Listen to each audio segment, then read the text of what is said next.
നമസ്കാരം. മിത സ്റ്റോറി ടൈമിലേക്ക് സ്വാഗതം. നോവലിസ്റ്റ് നിമ്ന വിജയുടെ ഏറ്റവും പ്രിയപ്പെട്ട നിന്നോട് എന്ന നോവലിലെ അടുത്ത 3 പാർട്ടുകൾ കേൾക്കാം. ആദ്യത്തെ പാർട്ട്. ശനിയാഴ്ച രാവിലെ തന്നെ രാഹുൽ ഫ്ളാറ്റിലെത്തി. നൈറ്റ് ഷിഫ്റ്റ് കഴിഞ്ഞു വന്ന് ഉറങ്ങുകയായിരുന്ന സാമിനെ വിളിച്ചെണീപ്പിച്ചു. ആദ്യമൊക്കെ ഒരുപാട് ദേഷ്യപ്പെട്ടെങ്കിലും ഒരു വിധത്തിൽ രാഹുൽ അവന്റെ പിണക്കം മാറ്റിയെടുത്തു. ശരൺ എവിടെ? രാഹുൽ കോഫിയുമായി ബാൽക്കണിയിലേക്ക് നടക്കുന്നതിനിടെ ചോദിച്ചു. അതിഥിയുടെ ഫ്രണ്ടിന്റെ കല്യാണത്തിന് പോയതാ. ഒന്നും പറയാത്തതാണ് നല്ലത്. ഒരാഴ്ച മുന്നേ തുടങ്ങിയ ഒരുക്കമാണ്. ഇന്നലെ രാത്രി അഖിലിന്റെ വീട് വരെ പോയി കാറുമെടുത്ത് കൊണ്ടാ പോയത്. എന്തായാലും ഇവിടുന്ന് പോയത് കൊണ്ട് ഇതൊക്കെ കാണേണ്ട ഗതികേട് നിനക്കില്ലല്ലോ. സത്യം പറഞ്ഞാൽ പ്രണയം ഒരു മനുഷ്യനെ ഇത്രയൊക്കെ മാറ്റുമെന്ന് ഞാനും കരുതിയില്ല. അവളെ സ്നേഹിച്ച് മതിയാകാഞ്ഞിട്ടാണോ എന്നറിയില്ല. ഇവിടെ എന്നോടും ഇപ്പോൾ വലിയ സ്നേഹമാണ്. എന്റെ ഡ്രസ്സ് വരെ തേച്ചു വെക്കും. സാം അവസാന പുകയും എടുത്ത് സിഗരറ്റ് ആഷ്ട്രയിലിട്ട് കെടുത്തിയ ശേഷം ബാൽക്കണിയിലുണ്ടായ കസേരയിലേക്കിരുന്നു. ഇനിയിപ്പോൾ ഞാനില്ലേലും പ്രശ്നമില്ലല്ലോ. ശരണുമായിട്ടങ്ങ് സെറ്റായ മട്ടുണ്ടല്ലോ. എൻ്റെ ലൈഫിൽ അത്ര ഈസിയായി റീപ്ലേസ് ചെയ്യാൻ കഴിയുന്ന ഒരാളാണ് നീയെന്ന് നിനക്ക് തോന്നുന്നുണ്ടെങ്കിൽ ആ തോന്നൽ അങ്ങനെ തന്നെ ഇരിക്കട്ടെ. ഒരു വാക്ക് പോലും പറയാതെ ഇവിടുന്ന് മാറി നിൽക്കാനുള്ള തീരുമാനം നീ എടുത്തപ്പോൾ എനിക്ക് മനസ്സിലായി, ഞാൻ നിന്നെ കണ്ടതുപോലെയല്ല നീ എന്നെ കണ്ടതും മനസ്സിലാക്കിയതുമെന്ന്. കൈവിട്ടു പോകുമ്പോൾ പ്രണയം പോലെ തന്നെ സൗഹൃദവും ഒരുപോലെ വേദനിക്കും. പക്ഷെ എന്നെങ്കിലും തിരിച്ചു വരുമ്പോൾ ഞാൻ മറ്റൊരാളുടേതാ എന്ന് പറഞ്ഞ് നമ്മെ കൈവിടാൻ തക്കവണ്ണമുള്ള മിടുക്ക് സൗഹൃദങ്ങൾക്കില്ലെന്നു മാത്രം. അത് പറയുമ്പോൾ സാമിന്റെ മുഖത്തുണ്ടായ വിഷമം രാഹുൽ പെട്ടെന്ന് വായിച്ചെടുത്തു. എനിക്കെന്തെങ്കിലും ആവശ്യങ്ങൾ ഉണ്ടായാൽ അതിനുവേണ്ടി ആദ്യം നിലകൊള്ളുന്ന ഒരാൾ നീയായിരിക്കുമെന്നത് എനിക്കറിയാം. അതേ ഉറപ്പ് നിനക്ക് തരാൻ കഴിയാതെ പോയത് എൻ്റെ പരാജയം തന്നെയാണ്. പക്ഷെ അതിനർത്ഥം എനിക്ക് നീ ആരുമല്ല എന്നല്ല. അന്ന് അതിഥിയുടെ ഡയറി വായിച്ച ശേഷം അവളെ സ്നേഹിക്കാനുള്ള ഒരുപാട് കാരണങ്ങൾ എനിക്കുണ്ടെന്ന് പറഞ്ഞത് ഓർക്കുന്നില്ലേ? ലോകത്തെവിടെയും ഇല്ലാത്ത ഒരാൾക്ക് വേണ്ടി അവൾ എഴുതിയ കത്തുകളായിരുന്നു ആ ഡയറി നിറയെ. അവളുടെ സങ്കടങ്ങളെക്കാളും സന്തോഷങ്ങളെക്കാളും ഞാൻ ആ വരികളിൽ വായിച്ചെടുത്തത് അവൾ അനുഭവിച്ച ഏകാന്തതയാണ്. നമ്മൾ ആഗ്രഹിക്കുന്ന പോലെ നമ്മെ മനസ്സിലാക്കുന്ന ഒരു മനുഷ്യരും ഇല്ലാതാവുന്ന അവസ്ഥ എത്ര ഭീകരമാണെന്ന് എനിക്ക് മനസ്സിലാവും. എന്നും നാട്ടിൽ നിന്ന് വരുമ്പോൾ സ്നേഹം കൊണ്ട് പൊതിഞ്ഞ ഭക്ഷണപ്പൊതി കൊടുത്തുവിടുന്ന എൻ്റെ അമ്മയെ മാത്രമേ നിനക്ക് പരിചയമുള്ളൂ.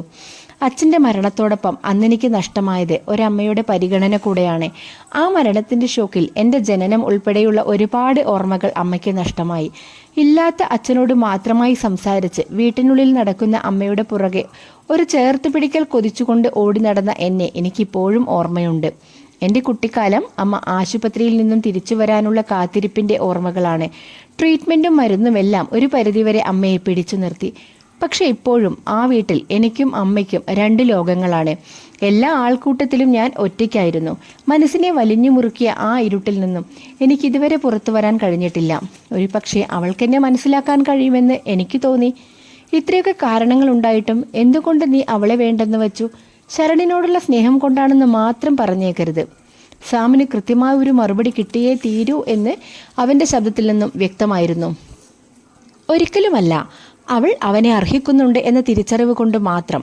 സാമിന് താൻ പറഞ്ഞത് മനസ്സിലായില്ലെന്ന് തോന്നി രാഹുൽ തുടർന്നു. ശരൺ അവൻ്റെ വീട്ടുകാരെക്കുറിച്ച് പറയുന്നത് നീ കേട്ടിട്ടില്ലേ? അവൻ്റെ സുഹൃത്തുക്കളെക്കുറിച്ച്, പുറത്തുള്ള അവൻ്റെ ജീവിതത്തെക്കുറിച്ച്. അതൊക്കെ പോട്ടെ, എത്ര പെട്ടെന്നാണ് അവൻ നമ്മളിൽ ഒരാളായി മാറിയതെന്ന്. അവൾ സ്നേഹം അർഹിക്കുന്നുണ്ട്. ഒരാളിൽ നിന്നല്ല, ഒരുപാട് പേരിൽ നിന്ന്. അവളെ മനസ്സിലാക്കുന്ന സ്നേഹിക്കുന്ന ഒരുപാട് മനുഷ്യരെ അവന് കൊടുക്കാൻ കഴിയും. എൻ്റെയും അമ്മയുടെയും സങ്കടങ്ങൾ പേറി പഴകിയ ഒരു തറവാടല്ലാതെ അവളെ വിളിച്ചുകൊണ്ടു പോകാൻ സന്തോഷമുള്ള ഒരിടം പോലും സ്വന്തമായി ഇല്ലാത്തവനാണ് ഞാൻ. ഇതൊന്നുമല്ലാതെ മനോഹരമായ പലതും അവൾ അർഹിക്കുന്നുണ്ട്. അത് നൽകാൻ സാധിക്കുന്ന ഒരാളുടെ കൂടെ വേണം അവൾ ജീവിക്കാൻ. അത് പറഞ്ഞ് പൂർത്തിയാക്കുമ്പോൾ തൻ്റെ നിറഞ്ഞ കണ്ണുകൾ സാം ശ്രദ്ധിക്കാതിരിക്കാനായി രാഹുൽ മുഖം വെട്ടിച്ചു. സാം പിന്നെ മറ്റൊരു ചോദ്യത്തിന് മുതിരാതെ അവനെ ചേർത്ത് പിടിച്ചു. ഉച്ച കഴിഞ്ഞപ്പോൾ രാഹുൽ വന്നതറിഞ്ഞ് ചോട്ടു ഫ്ളാറ്റിലെത്തി. ഒന്നും പറയാതെ പോയതിലുള്ള പിണക്കം കാരണം ആദ്യം രാഹുൽ ചോദിച്ചതിനൊന്നും മറുപടി പറയാതെ മുഖം വീർപ്പിച്ചിരുന്നെങ്കിലും രാഹുൽ കൊണ്ടുവന്ന ബാറ്റും ബോളും കണ്ടപ്പോൾ തൽക്കാലം പിണക്കം മാറ്റിവെച്ച് അവനോടൊപ്പം കളി തുടങ്ങി. സംഭവം പ്ലാസ്റ്റിക് ബോളാണ്. പക്ഷെ അതെങ്ങാൻ കൊണ്ട് വല്ലതും പൊട്ടിയാൽ ശരണത് എൻ്റെ തലയിലിടും. വാ, നമുക്ക് താഴെ പോയി ഷട്ടിൽ കളിക്കാം. സാം ചോട്ടുവിനെയും രാഹുലിനെയും താഴോട്ട് വിളിച്ചു. ചോട്ടു, നീ ഒരു ലാസ്റ്റ് ബോൾ കൂടെ ചെയ്തേ. സാം ബാറ്റും കോക്കും എടുക്കാൻ പോകുന്നത് കണ്ട് രാഹുൽ ചോട്ടുവിനോടായി പറഞ്ഞു. രാഹുൽ അടിച്ച ആ ബോൾ നേരെ പോയി കൊണ്ടത് വാതിൽ തുറന്നു വന്ന ശരണിൻ്റെ നെറ്റിയിലാണ്. ഇന്ന് നിന്റെ അവസാനമാണ് സാമേ. ആരാണ് ബാറ്റ് ചെയ്തതെന്ന് പോലും നോക്കാതെ ബോൾ വന്ന് വീണ വേദനയിൽ ശരൺ പറഞ്ഞു. ദേ ഇപ്പോൾ എങ്ങനെയിരിക്കുന്നു? ഞാൻ പറഞ്ഞില്ലേ എല്ലാം എൻ്റെ മണ്ടയ്ക്കേ വരത്തുള്ളൂവെന്ന്. ശബ്ദം കേട്ട സാം മുറിയിൽ നിന്നും ഇറങ്ങി വന്നു. നീ എപ്പോൾ വന്നു? രാഹുലിനെ കണ്ടതും ശരൺ ഓടി വന്ന് അവനെ ടൈറ്റായി ഹഗ് ചെയ്തു. എന്താ ഇപ്പോൾ കൊല്ലുവേം പിടിക്കുകയോ ഒന്നും വേണ്ടേ? രാഹുലായതുകൊണ്ട് വേദനയൊക്കെ പോയോ? സാം നീരസത്തോട് ചോദിച്ചു. നിന്നെ ഇപ്പോൾ തീരെ കിട്ടുന്നില്ലല്ലോ. വിളിച്ചാൽ ഫോൺ പോലും എടുക്കുന്നില്ല. അവിടെ അതിനു മാത്രം ബിസിയാണോ? ശരൺ തൻ്റെ പരിഭവം മറച്ചു വെച്ചില്ല. വിശേഷങ്ങളൊക്കെ പിന്നെ. നീ വേഗം ചേഞ്ച് ചെയ്തിട്ട് വാ, നമുക്ക് ഷട്ടിൽ കളിക്കാം. എല്ലാവരെയും ഇപ്പോൾ വല്ലപ്പോഴുമല്ലേ കിട്ടുള്ളൂ. സാം ശരണിനെ റൂമിലേക്ക് തള്ളിവിട്ടു. അടുത്ത ഫ്രൈഡേ നിനക്കിവിടെ ഓഫീസിൽ ശകുനിയുമായി മീറ്റിംഗ് ഉണ്ടല്ലോ. അപ്പോൾ വ്യാഴാഴ്ച ഇങ്ങ് വരില്ലേ? കളിക്കിടയിൽ ശരൺ രാഹുലിനോടായി ചോദിച്ചു. നൈറ്റ് വരാൻ പറ്റുമോ എന്ന് സംശയമാണ്. അവിടെ ട്രെയിനിങ് കഴിയുമ്പോൾ തന്നെ ഒരുപാട് ലേറ്റാവും. ഞാൻ ഫ്രൈഡേ ഡയറക്റ്റ് ഓഫീസിലേക്ക് വന്നേക്കാം. ഏതായാലും കുഴപ്പമില്ല. പക്ഷെ സാറ്റർഡേയും സൺഡേയും ഇവിടെ വേണം. അടുത്ത ആഴ്ചയ്ക്ക് എന്താ പ്രത്യേകത? ഞാൻ അറിഞ്ഞില്ലല്ലോ. സാം അവരുടെ സംസാരത്തിനിടയിൽ കയറി. ഒരു ഇൻ്റർവ്യൂവിന് വേണ്ടി അതിഥിയുടെ കസിനും ഫ്രണ്ടും വരുന്നു. അവർക്കൊരു ദിവസം ഫ്ലാറ്റിൽ കാണും. ഞാൻ അവളോടും വരാൻ പറഞ്ഞിട്ടുണ്ട്. നിങ്ങളിതുവരെ അവളെ നേരിട്ട് പരിചയപ്പെട്ടില്ലല്ലോ. അതിനെന്താ, ഞാൻ വരാം. രാഹുൽ പെട്ടെന്ന് തന്നെ മറുപടി പറഞ്ഞു. രാഹുൽ സമ്മതിച്ചത് കേട്ട് സാം അല്പം അതിശയത്തോടെ അവനെ നോക്കി. കളിയും ചിരിയുമായി 2 മണിക്കൂർ പോയതറിഞ്ഞില്ല. അവർ ചോട്ടുവിനെ വീട്ടിൽ വിട്ട് ഫ്ളാറ്റിലേക്ക് നടന്നു. പിറ്റേന്ന് അഖിലിനും മൃദുലയ്ക്കും ഒപ്പം പുറത്ത് ഷോപ്പിങ്ങിനും സിനിമയ്ക്കും ഒക്കെ പോയ ശേഷം വൈകിയാണ് രാഹുൽ റൂമിലേക്ക് തിരിച്ചത്. ശരൺ ചോദിച്ചപ്പോൾ ഒന്നും ആലോചിക്കാതെ സമ്മതം മൂളിയെങ്കിലും ആ ദിവസം അടുക്കുംതോറും രാഹുലിന് കൺഫ്യൂഷൻ കൂടി വന്നു. ഫ്രൈഡേ ഫ്ളാറ്റിൽ പോകണോ വേണ്ടയോ എന്നതിനെക്കുറിച്ച് ഒരുപാട് തവണ സാമുമായി സംസാരിച്ചു. അതിഥിയെ എന്തായാലും ഒരിക്കൽ ഫേസ് ചെയ്യേണ്ടി വരുമെന്നുറപ്പുള്ളതിനാലും പിന്നെ ശരണിനോട് പറയാൻ വേറെ ഒഴിവുകഴിവുകളൊന്നും ഇല്ലാത്തതിനാലും പോകാൻ തീരുമാനിച്ചു. ഫ്രൈഡേ ഓഫീസിലെ മീറ്റിംഗ് കഴിഞ്ഞ് രാഹുൽ നേരെ ഫ്ളാറ്റിലെത്തി. ഫ്രഷായി ഡ്രസ് മാറി ചായ ഇട്ടപ്പോഴേക്കും സാം ഷിഫ്റ്റ് കഴിഞ്ഞെത്തി. ശരണിനന്ന് നൈറ്റ് ഷിഫ്റ്റ് ആയിരുന്നു. ചായ കുടിച്ച ശേഷം ശരൺ ഓഫീസിലേക്ക് തിരിച്ചു. കഴിഞ്ഞ ദിവസം സാമിനോട് അമ്മയുടെ കാര്യങ്ങൾ പറഞ്ഞതിൽ പിന്നെ അവനുമായുള്ള എല്ലാ സംസാരങ്ങളും ഒടുവിൽ എത്തുന്നത് അമ്മയെക്കുറിച്ചുള്ള ചോദ്യങ്ങളിലാണ്. ചോദിക്കുന്നത് സ്നേഹം കൊണ്ടാണെങ്കിലും ഓർക്കാൻ ഇഷ്ടപ്പെടാത്ത കാര്യങ്ങൾ ഓർത്തെടുത്ത് മറുപടി പറയുക എന്നത് അവനത്ര എളുപ്പമല്ലായിരുന്നു. എന്തു പറഞ്ഞൊഴിവാകും എന്നാലോചിച്ചിരിക്കുമ്പോഴാണ് ഫോണിൽ കാവ്യയുടെ കോൾ വന്നത്. അർജന്റ് കോൾ ആണെന്ന് പറഞ്ഞ് രാഹുൽ ഫോണുമായി ടെറസിലേക്ക് നടന്നു. റിട്ടയർമെന്റ് പാർട്ടിയുടെ കാര്യം പറയാൻ മേമ വിളിച്ചിരുന്നു. ചേട്ടനാണ് എല്ലാം പ്ലാൻ ചെയ്യുന്നതെന്ന് പറഞ്ഞു. അതെന്താ എന്നോടൊന്നും പറയാതിരുന്നത്? അതൊരു പരാതിയാണോ ചോദ്യം ചെയ്യലാണോ എന്ന് മനസ്സിലാവാതെ രാഹുൽ മറുപടിക്ക് വേണ്ടി ഒന്ന് ആലോചിച്ചു. ഹലോ, കേൾക്കുന്നില്ലേ? മറുപടിയൊന്നും വരാതെയായപ്പോൾ അവൾ ഫോൺ അല്പം കൂടി അടുത്തു പിടിച്ചു. നീ ഇപ്പോൾ അവിടെ അവരുടെ വീട്ടിലല്ലേ? അവിടുന്ന് വന്ന് കാര്യങ്ങളൊക്കെ ചെയ്യാൻ നിനക്ക് ബുദ്ധിമുട്ടാവുമെന്ന് കരുതി. രാഹുൽ വാക്കുകൾ കിട്ടാൻ പണിപ്പെട്ടു. അപ്പോൾ അതെൻ്റെ വീടല്ല എന്ന് നിങ്ങൾക്ക് മനസ്സിലാവുന്നുണ്ടല്ലേ? ചേട്ടൻ പറഞ്ഞത് ശരിയാണ്. എന്നോട് പറഞ്ഞാലും എനിക്കത് ചെയ്യാൻ കഴിയില്ലായിരിക്കാം. എന്നെക്കൊണ്ട് സ്വന്തമായി എന്തെങ്കിലും ചെയ്യാൻ കഴിയുമെന്ന വിശ്വാസമൊന്നും ഇപ്പോഴെനിക്കില്ല. പക്ഷെ എന്നോടത് ചോദിക്കുമ്പോൾ എവിടെയൊക്കെയോ നമ്മൾ പരിഗണിക്കപ്പെടുന്നു എന്നൊരു തോന്നലുണ്ടാവുന്നുണ്ട്. അതൊരാശ്വാസമാണ്. എന്തിനാ അങ്ങനെയൊക്കെ ചിന്തിക്കുന്നത്? അമ്മ നിന്നോട് പറഞ്ഞെന്ന് പറഞ്ഞു. പിന്നെ ഞാനാണെങ്കിൽ ഇവിടെ നല്ല ജോലി തിരക്കിലായിരുന്നു. നീ എന്തായാലും വരില്ലേ പ്രോഗ്രാമിന്? വരും. ശ്രീയേട്ടനും വരാമെന്ന് പറഞ്ഞിട്ടുണ്ട്. എന്നാൽ ശരി, വരുമ്പോൾ കാണാം. പുറത്തു പോകാൻ ഫ്രണ്ട്സ് വെയിറ്റിംഗ് ആണ്. അവളോട് കൂടുതലൊന്നും ചോദിക്കാൻ വാക്കുകൾ കിട്ടാതെ വന്നപ്പോൾ പെട്ടെന്നൊരു കള്ളം പറഞ്ഞ് രാഹുൽ ഫോൺ കട്ട് ചെയ്തു. ഒരു പക്ഷേ തൻ്റെ ജീവിതത്തിൽ ഏറ്റവും കൂടുതൽ കള്ളം പറഞ്ഞിട്ടുണ്ടാവുക അവളോടായിരിക്കും. ചെറുപ്പത്തിൽ കണ്ണു നിറയുമ്പോഴൊക്കെ കാരണം തിരക്കി ഓടിയെത്തുമ്പോൾ, എവിടെയെങ്കിലും കൂടെ വരാൻ വാശി പിടിക്കുമ്പോൾ, അങ്ങനെ എപ്പോഴും അവളോട് കള്ളങ്ങൾ മാത്രമേ പറഞ്ഞിട്ടുള്ളൂ. എടാ വന്നേ, ദേ അതിഥി വന്നിട്ടുണ്ട്. രാവിലെ റൂമിൽ ലാപ്ടോപ്പിന് മുന്നിലിരിക്കുന്ന രാഹുലിനെ സാം തട്ടി വിളിച്ചു. അവളെ കാണുമ്പോൾ എങ്ങനെ പെരുമാറണമെന്ന് മനസ്സിൽ 1000 വട്ടം റിഹേഴ്സൽ ചെയ്തിരുന്നെങ്കിലും അപ്പോൾ അതൊന്നും ഓർമ്മയിൽ വരാതെ രാഹുൽ കുറച്ചുനേരം സ്റ്റെക്കായി അവിടെ തന്നെ ഇരുന്നു. എഴുന്നേൽക്ക്, നീ അധികം സംസാരിക്കണ്ട, നമുക്കൊന്ന് തല കാണിച്ചു വരാം. സാം അവൻ്റെ കയ്യും പിടിച്ച് ഹാളിലേക്ക് നടന്നു. സോഫിയിൽ ശരണിനടുത്തിരിക്കുന്ന അതിഥി അവരെ കണ്ടതും ചിരിച്ചുകൊണ്ട് കൈകൊടുത്തു. ഇത് സാം, ഇതാണ് രാഹുൽ. ശരൺ അവരെ അവൾക്ക് പരിചയപ്പെടുത്തി. കസിൻസ് വരുമെന്ന് പറഞ്ഞിട്ടെവിടെ? രാഹുൽ ഒന്നും മിണ്ടുന്നില്ലെന്ന് കണ്ടപ്പോൾ സാം ചോദിച്ചു. അവരെ ശരൺ പിക്ക് ചെയ്ത് ഇൻ്റർവ്യൂവിന് കൊണ്ടുവിട്ടു. അത് കഴിഞ്ഞാൽ നേരെ ഇങ്ങോട്ട് വരും. നിങ്ങൾക്ക് ബുദ്ധിമുട്ടായല്ലേ? എന്ത് ബുദ്ധിമുട്ട്? ഇവിടെ സ്ഥിരമായി ഞങ്ങളുടെ ഫ്രണ്ട്സൊക്കെ വരാറുണ്ട്. സാം അതിഥിയെ നോക്കി ചിരിച്ചു. അതെ, ഏറ്റവും കൂടുതൽ വരാറുള്ളത് സാമിൻ്റെ ഗേൾ ഫ്രണ്ട്സ് ആണെന്ന് മാത്രം. ശരൺ അതിനൊരു കൗണ്ടർ കൊടുത്തു. അതിഥിക്ക് ചായ എടുക്കട്ടെ? നീണ്ട മൗനത്തിന് ശേഷം രാഹുൽ ചോദിച്ചു. ചായ ഞങ്ങൾ കുടിച്ചിട്ടാണ് വന്നത്. ഞാൻ ഉച്ചയ്ക്കുള്ള ഫുഡ് റെഡിയാക്കാം. നിങ്ങൾ എന്തെങ്കിലും സംസാരിച്ചിരിക്കേ. അവർ സംസാരിക്കാൻ വിട്ട് ശരൺ കിച്ചണിലേക്ക് നടന്നു. കുറച്ചുനേരം സാമും അതിഥിയും ഓരോന്ന് സംസാരിച്ചു. രാഹുൽ അടുത്തിരുന്നുവെങ്കിലും അവരുടെ സംസാരത്തിൽ ഒപ്പം കൂടിയില്ല. അല്പം കഴിഞ്ഞ് ശരൺ സാമിനെ കിച്ചണിലേക്ക് വിളിച്ചു. രാഹുൽ ഒരുപാട് വായിക്കുമല്ലേ? ഒരു ദിവസം ശരൺ നിങ്ങളുടെ റൂം കാണിച്ചു തന്നിരുന്നു. ബാംഗ്ലൂരിൽ വന്നിട്ട് കുറച്ച് മലയാള പുസ്തകങ്ങൾ കണ്ടപ്പോൾ ഒരുപാട് സന്തോഷമായി. അവൾ സംസാരത്തിന് തുടക്കമിട്ടു. അമ്മ ടീച്ചറാണ്, അതുകൊണ്ട് വീട്ടിൽ ഒരു വലിയ ലൈബ്രറി ഉണ്ട്. അങ്ങനെ കിട്ടിയ ശീലമാണ്. ആദ്യമൊക്കെ നേരം പോക്കിന് തുടങ്ങിയതാണ്, പിന്നെ പതിയെ വായന ഇഷ്ടപ്പെട്ടു തുടങ്ങി. അതിഥി വായിക്കാറുണ്ടോ? അതിൻ്റെ ഉത്തരം തനിക്കറിയാമായിരുന്നിട്ടും അവൻ വെറുതെ ചോദിച്ചു. പിന്നെ വായന എനിക്ക് റിയാലിറ്റിയിൽ നിന്നുള്ള ഒരു ഒളിച്ചോട്ടമാണ്. ഒരു എഴുത്തുകാരൻ അയാളുടെ ഭാവനയിൽ തീർത്ത കഥാപാത്രങ്ങളെ വായിക്കുമ്പോൾ അവരെല്ലാം എൻ്റെ ചുറ്റും വരും. നമുക്ക് ഒരുപാട് അടുപ്പമുള്ള ആരൊക്കെയോ ആണെന്ന് തോന്നും. ചിലപ്പോൾ ഞാനും അവരുടെ ലോകത്തെ ഒരാളാവും. രാഹുലിനറിയോ, എനിക്ക് ജീവിതത്തിൽ ആദ്യമായി പ്രണയം തോന്നിയിട്ടുള്ളത് ഒരു നോവലിലെ കഥാപാത്രത്തിനോടാണ്. അയാൾ ഒപ്പമുണ്ടെന്ന് സങ്കല്പിച്ച് ഞാൻ പലപ്പോഴും ഒറ്റയ്ക്ക് സംസാരിക്കുമായിരുന്നു. അതിഥി ഒരു സ്വകാര്യം എന്ന പോലെ അല്പം ശബ്ദം താഴ്ത്തി പറഞ്ഞു. എന്നിട്ട് ആ കാമുകൻ എന്തുപറ്റി? അവൻ അവളെ കണ്ണെടുക്കാതെ നോക്കി. ആദ്യമൊക്കെ ഞാൻ ഒറ്റയ്ക്കിരിക്കുമ്പോൾ മാത്രമായിരുന്നു ഈ സംസാരം. പിന്നെ പരിസരം മറന്ന് ഒറ്റയ്ക്ക് വർത്തമാനം പറഞ്ഞുകൊണ്ടിരിക്കുന്നത് അമ്മ ശ്രദ്ധിച്ചു തുടങ്ങി. വൈകാതെ അമ്മ ഒരു ചരടൊക്കെ ജപിച്ചു കെട്ടിച്ചു. പിന്നെ എപ്പോൾ സംസാരിക്കുന്നത് കണ്ടാലും അമ്മയുടെ കയ്യിൽ നിന്നൊരു കൊട്ട് കിട്ടും. അങ്ങനെ ആ പ്രണയം എല്ലാവരും കൂടി മുളയിലേ അങ്ങ് നുള്ളി. കഥ പറഞ്ഞ അതിഥിയും കഥ കേട്ട രാഹുലും ഒരുപോലെ ചിരിച്ചു. രാഹുലിന് അങ്ങനെ ഏതെങ്കിലും കഥാപാത്രത്തോട് പ്രണയം തോന്നിയിട്ടുണ്ടോ? ഇല്ല, ഞാൻ എല്ലാത്തിനെയും യാഥാർത്ഥ്യവുമായി തട്ടിച്ചു നോക്കുന്ന കൂട്ടത്തിലാണ്. എനിക്ക് തോന്നിയിട്ടുള്ളത് ഈ എഴുതുന്ന എഴുത്തുകാർക്ക് വരെ അറിയാം, അവരുടെ പല കഥാപാത്രങ്ങളെയും മഷിയിട്ട് നോക്കിയാൽ പോലും ജീവിതത്തിൽ കാണാൻ കിട്ടില്ലെന്ന്. അങ്ങനെ തീർത്തു പറയാൻ പറ്റുമോ? എല്ലാം ഭാവനയിൽ നിന്നുമാവില്ലല്ലോ. അവർക്ക് ചുറ്റും അതുമായി സാമ്യമുള്ള ആരെങ്കിലും ഉണ്ടാകില്ലേ? ഭാവനയിൽ നിന്നു മാത്രം ഒരു കഥയുണ്ടാക്കുക സാധ്യമാണോ? അല്ല. ജനിച്ച മണ്ണ്, കണ്ടുമുട്ടിയ മനുഷ്യർ, ജീവിച്ച കാലം, ഇതൊക്കെ എഴുത്തുകാരെ സ്വാധീനിക്കുന്നുണ്ടാവും. പക്ഷെ അതിനൊന്നും പൂർണ്ണമാക്കാൻ കഴിയാത്ത ചിലതൊക്കെ മനസ്സിൽ ബാക്കിയുണ്ടാവും. അതിനുവേണ്ടിയുള്ള അന്വേഷണത്തിലാണ് ഓരോ കഥാപാത്രങ്ങളും സൃഷ്ടിക്കപ്പെടുന്നതെന്നാണ് എനിക്ക് തോന്നിയിട്ടുള്ളത്. അവൾ അതിന് മറുപടി പറയും മുൻപേ സാം രാഹുലിനെ വിളിച്ചു. അളിയ, നീ ഫോൺ അറ്റൻഡ് ചെയ്യുന്നില്ലെന്ന് പറഞ്ഞ് അഖിൽ വിളിച്ചിട്ടുണ്ടായിരുന്നു. നിന്റെ ഫോൺ സൈലന്റിലാണോ? ഓ, റൂമിലാവും, നോക്കട്ടെ. രാഹുൽ മുറിയിലേക്ക് പോയപ്പോൾ അതിഥി സോഫയിൽ നിന്ന് എഴുന്നേറ്റ് കിച്ചണിലേക്ക് നടന്നു. അഖിലിനെ വിളിച്ച ശേഷം രാഹുൽ കുറച്ചുനേരം ബെഡിൽ തന്നെ ഇരുന്നു. പൊതുവെ പുതിയൊരാളെ പരിചയപ്പെടുമ്പോൾ നാടും വീടും വിശേഷങ്ങളും എന്നുള്ള പതിവ് ഫോർമാറ്റിലാണ് സംസാരങ്ങൾ പോകാറുള്ളത്. പക്ഷെ എത്ര പെട്ടെന്നാണ് അതിഥി നമുക്ക് കൂടെ കൗതുകമുള്ള വിഷയങ്ങളിൽ വാചാലയാവുന്നത്. രാഹുലിന് അതിശയം തോന്നി. നീ നന്നായി അഭിനയിക്കുന്നുണ്ട് കേട്ടോ. അവൻ്റെ ചിന്തകളെ മുറിച്ചുകൊണ്ട് സാം മുറിയിലേക്ക് കടന്നു വന്ന് അവനെ കളിയാക്കി. കഷ്ടപ്പെട്ട് അഭിനയിക്കേണ്ടി വരുമെന്നാണ് ഞാനും കരുതിയത്. പക്ഷെ അതങ്ങനെയല്ല.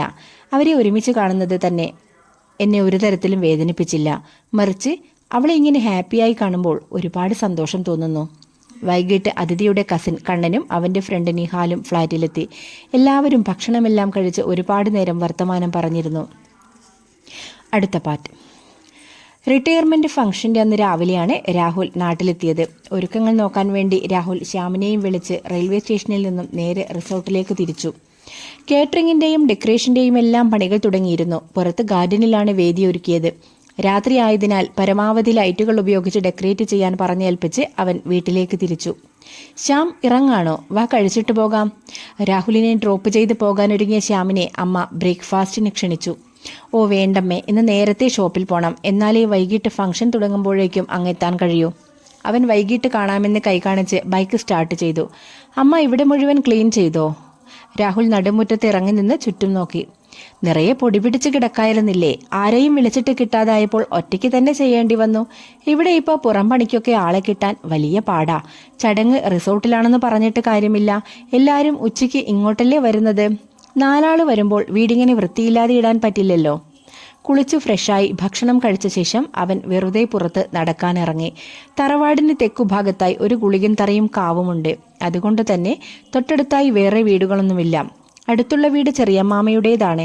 പക്ഷെ അതും നോക്കിയാൽ കാണുന്ന ദൂരത്തല്ല. അച്ചമ്മയുള്ള കാലം വരെ കാവിൽ സന്ധ്യയ്ക്ക് വിളക്ക് വെക്കാറുണ്ടായിരുന്നു. അതിനു മുൻപേ കളി കഴിഞ്ഞ് വീട്ടിലെത്തണമെന്നായിരുന്നു നിയമം. അതൊക്കെ ഒരിക്കലും തെറ്റിച്ചതായി ഓർമ്മയിലില്ല. സന്ധ്യയാവുമ്പോൾ മേലുകഴുകി എണ്ണയിൽ മുക്കി വെച്ച തുണി കൊണ്ട് പന്തം കെട്ടി അച്ചമ്മയ്ക്കൊപ്പം കാവിലേക്ക് പോകണം. ഗുളികൻ തറയിൽ വിളക്ക് വെച്ച ശേഷമാണ് കാവിൽ തിരി കത്തിക്കുന്നത്.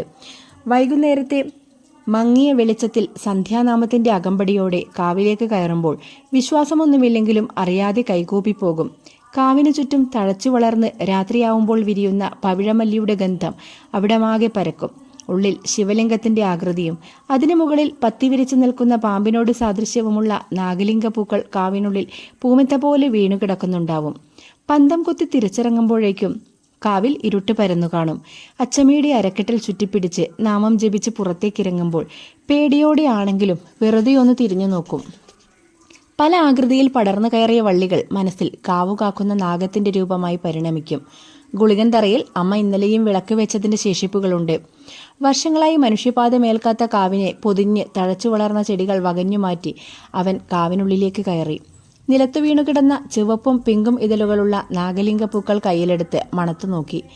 നടുക്കളത്തിൽ വെള്ള പുതപ്പിച്ച് കിടത്തിയ അച്ചമ്മയ്ക്ക് വെള്ളം കൊടുക്കാൻ ആരോ വന്ന് വിളിച്ചു കൊണ്ടുപോയപ്പോൾ കത്തിച്ചു വെച്ച ചന്ദനത്തിരിയുടെ മണത്തേക്കാൾ അന്നവിടെ പരന്നത് നാഗലിംഗ പൂക്കളുടെ മണമായിരുന്നുവെന്ന് അവനോർത്തു. മോൻ ഇവിടെ നിൽക്കാണോ? അവിടെ അമ്മ അന്വേഷിക്കുന്നുണ്ട്. വിരുന്നുകാരൊക്കെ വന്നു തുടങ്ങി. ഇവിടെ അധികം നിൽക്കണ്ട. അപ്പാടെ കാട് പിടിച്ച് കിടക്കല്ലേ. അതിനുള്ളിൽ പാമ്പും ചേരയും ഒക്കെ കാണും. തൊടിയിൽ ചീരമുളക് പറിക്കാനിറങ്ങിയ അകത്തെ പണിക്ക് വരാറുള്ള ചേച്ചി രാഹുൽ കേൾക്കാനായി അല്പം ഉച്ചത്തിൽ വിളിച്ചു പറഞ്ഞു. ഉച്ച ആയപ്പോഴേക്കും ബന്ധുക്കളെ കൊണ്ട് വീട് നിറഞ്ഞു. കാവേരി നാട്ടിലെയും സ്കൂളിലെയും വിശേഷങ്ങളുമായി കൂടെ കൂടിയതുകൊണ്ട് ഉച്ചയ്ക്കൊന്ന് മയങ്ങാമെന്ന പ്ലാൻ നടന്നില്ല. ഭക്ഷണം കഴിച്ച ശേഷം അവളെയും കൂട്ടി കാർ കഴുകി. ഈ കാർ വാങ്ങിയപ്പോൾ അച്ഛൻ്റെ കയ്യിലുണ്ടായിരുന്ന പഴയ അംബാസഡർ കൊടുക്കാമെന്നൊരുപാട് പറഞ്ഞു നോക്കിയെങ്കിലും അമ്മ സമ്മതിച്ചില്ല. പണ്ടത്തെ വിറകുപൊരിയോട് ചേർത്ത് ഒരു ചായ്പ് കെട്ടി ഇടയ്ക്ക് ചെറിയ മാമയെ കൊണ്ട് സ്റ്റാർട്ടാക്കിച്ച് അതിപ്പോഴും അമ്മ വൃത്തിയായി സൂക്ഷിക്കുന്നുണ്ട്. വൈകുന്നേരം കോലായിലെ പടിയിലിരുന്ന് ചൂടുള്ള ഇലയടിയും ചക്ക ഉപ്പേരിയും കാപ്പിയും കുടിച്ചുകൊണ്ടിരിക്കെ അമ്മ ഒരു കവറുമായി അടുത്തു വന്നിരുന്നു. നിനക്കിഷ്ടായോ? നോക്കിയേ, ഇന്നിടാൻ വേണ്ടി വാങ്ങിയതാ. അമ്മ ഇതെപ്പോൾ വാങ്ങിച്ചു? കവറിലുണ്ടായിരുന്ന ഇളം നീലയിൽ ചെറിയ ചെക്കുള്ള ഷർട്ടും ജീൻസും അവൻ കയ്യിലെടുത്തു നോക്കി. നിനക്കിഷ്ടമുള്ള കളർ പോലും എനിക്കറിയില്ലെന്നത് ഇത് വാങ്ങിക്കാൻ പോയപ്പോഴാണ് മനസ്സിലായത്. ഹേയ് സാരല്ല, എനിക്കിഷ്ടായി. അവൻ ഡ്രസ്സ് മാറാനായി മുറിയിലേക്ക് നടക്കുന്നതിനിടെ അമ്മയെ നോക്കി ചിരിച്ചുകൊണ്ട് പറഞ്ഞു. രാത്രി 7 മണിയോടെ ഗസ്റ്റുകളെല്ലാം വന്നു തുടങ്ങിയിരുന്നു. അമ്മയുടെ സുഹൃത്തുക്കളിൽ ആരെയും തനിക്ക് വലിയ പരിചയമില്ലാത്തതിനാൽ ചെറിയമ്മായിയെ വിളിച്ച് അമ്മയുടെ അടുത്ത് നിർത്തി രാഹുൽ ശ്യാമിനൊപ്പം ലൈവ് മ്യൂസിക്കിനടുത്തായി ചേർവലിച്ചിട്ടിരുന്നു. ഇതെല്ലാം കണ്ടിട്ട് എൻ്റെ അച്ഛൻ പറയാണ് നിന്നെ കണ്ടുപിടിക്കാൻ അമ്മയ്ക്ക് വേണ്ടി എന്തൊക്കെയോ ഒരുക്കിയിരിക്കുന്നതെന്ന്. ശ്യാം രാഹുൽ കേൾക്കാൻ മാത്രം ശബ്ദം താഴ്ത്തി പറഞ്ഞു. എന്നിട്ട് നീ എന്തു പറഞ്ഞു? പാരമ്പര്യ സമ്പത്തെന്ന പ്രിവിലേജ് ഉള്ളവർക്ക് കയ്യിൽ നിന്ന് ലേശം കാശ് ചെലവാക്കിയാലും വലിയ കോട്ടം വരാനില്ല. പണിയെടുത്താൽ മാത്രം അക്കൗണ്ടിൽ ക്യാഷ് വരുന്ന എനിക്കൊക്കെ അത് ലേശം ബുദ്ധിമുട്ടാണെന്ന്. എന്തിനാടാ വെറുതെ ഇങ്ങനെ കുത്തുന്നത്? വെറുതെയോ? നിനക്കറിയാത്തതൊന്നുമല്ലല്ലോ. ഓർമ്മ വെച്ച കാലം മുതൽ കേട്ടു തുടങ്ങിയതാ നിന്നെ കണ്ടുപിടിക്കുക എന്നുള്ള പല്ലവി. പ്രോഗ്രസ് കാർഡിൽ ഒപ്പിടാൻ വരുമ്പോഴും എപ്പോഴെങ്കിലും എന്തെങ്കിലും ആവശ്യങ്ങൾ പറഞ്ഞാലും ഒന്ന് ദേഷ്യപ്പെട്ട് സംസാരിച്ചാൽ പോലും ഈ കമ്പാരിസണാണ്.